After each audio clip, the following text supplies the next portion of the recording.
Grimm's Fairy Tales, Chapter 45. Dear children, said a poor man to his 4 sons, I have nothing to give you. You must go out into the wide world and try your luck.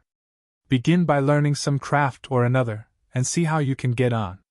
So the 4 brothers took their walking sticks in their hands, and their little bundles on their shoulders, and after bidding their father goodbye, went all out at the gate together.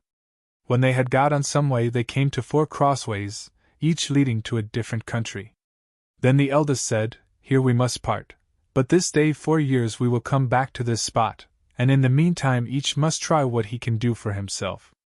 So each brother went his way, and as the eldest was hastening on, a man met him, and asked him where he was going, and what he wanted. I am going to try my luck in the world, and should like to begin by learning some art or trade, answered he.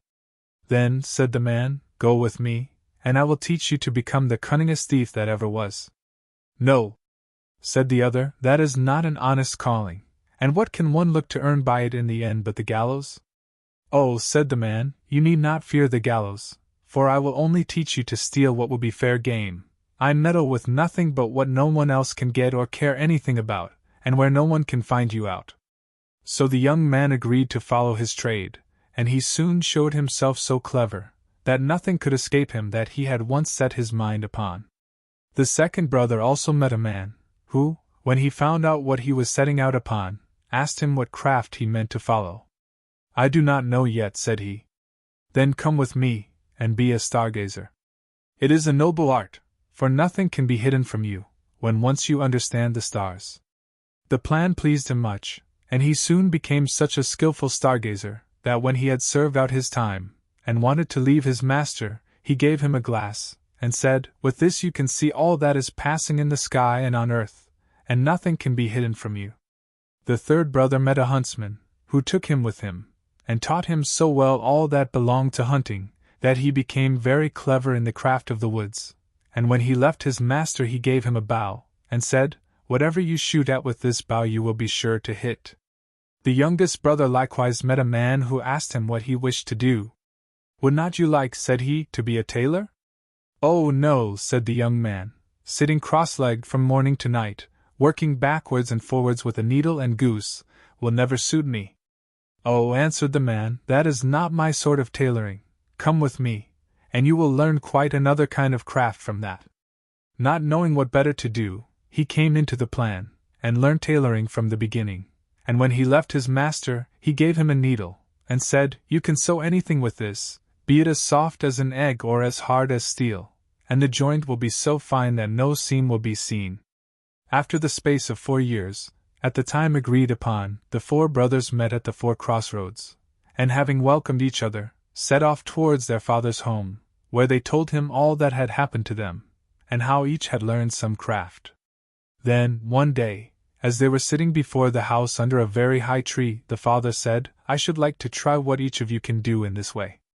So he looked up, and said to the second son, At the top of this tree there is a chaffinch's nest. Tell me how many eggs there are in it. The stargazer took his glass, looked up, and said, 5. Now, said the father to the eldest son, take away the eggs without letting the bird that is sitting upon them and hatching them know anything of what you are doing. So the cunning thief climbed up the tree, and brought away to his father the 5 eggs from under the bird, and it never saw or felt what he was doing, but kept sitting on at its ease. Then the father took the eggs, and put 1 on each corner of the table, and the 5th in the middle, and said to the huntsman, Cut all the eggs in 2 pieces at 1 shot. The huntsman took up his bow, and at 1 shot struck all the 5 eggs as his father wished. Now comes your turn, said he to the young tailor. Sew the eggs and the young birds in them together again, so neatly that the shot shall have done them no harm. Then the tailor took his needle, and sewed the eggs as he was told, and when he had done, the thief was sent to take them back to the nest, and put them under the bird without its knowing it. Then she went on sitting, and hatched them, and in a few days they crawled out, and had only a little red streak across their necks, where the tailor had sewn them together. Well done, sons, said the old man. You have made good use of your time, and learned something worth the knowing, but I am sure I do not know which ought to have the prize. Oh, that a time might soon come for you to turn your skill to some account. Not long after this there was a great bustle in the country, for the king's daughter had been carried off by a mighty dragon, and the king mourned over his lost day and night, and made it known that whoever brought her back to him should have her for a wife. Then the 4 brothers said to each other, "Here is a chance for us.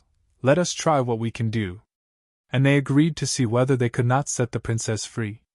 "I will soon find out where she is, however," said the Stargazer, as he looked through his glass, and he soon cried out, "I see her afar off, sitting upon a rock in the sea, and I can spy the dragon close by, guarding her." Then he went to the king, and asked for a ship for himself and his brothers, and they sailed together over the sea, till they came to the right place. There they found the princess sitting, as the Stargazer had said, on the rock, and the dragon was lying asleep, with his head upon her lap. "I dare not shoot at him," said the huntsman, "for I should kill the beautiful young lady also." "Then I will try my skill," said the thief, and went and stole her away from under the dragon, so quietly and gently that the beast did not know it, but went on snoring. Then away they hastened with her full of joy in their boat towards the ship, but soon came the dragon roaring behind them through the air, for he awoke and missed the princess. But when he got over the boat, and wanted to pounce upon them and carry off the princess, the huntsman took up his bow and shot him straight through the heart so that he fell down dead. They were still not safe, for he was such a great beast that in his fall he overset the boat, and they had to swim in the open sea upon a few planks. So the tailor took his needle, and with a few large stitches put some of the planks together, and he sat down upon these, and sailed about and gathered up all pieces of the boat, and then tacked them together so quickly that the boat was soon ready, and they then reached the ship and got home safe. When they had brought home the princess to her father, there was great rejoicing, and he said to the 4 brothers, "One of you shall marry her, but you must settle amongst yourselves which it is to be." Then there arose a quarrel between them, and the Stargazer said, "If I had not found the princess out, all your skill would have been of no use, therefore she ought to be mine." "Your seeing her would have been of no use," said the thief, "if I had not taken her away from the dragon, therefore she ought to be mine." "No, she is mine," said the huntsman, "for if I had not killed the dragon, he would, after all, have torn you and the princess into pieces." "And if I had not sewn the boat together again," said the tailor, "you would all have been drowned, therefore she is mine." Then the king put in a word, and said, "Each of you is right, and as all cannot have the young lady, the best way is for neither of you to have her, for the truth is, there is somebody she likes a great deal better.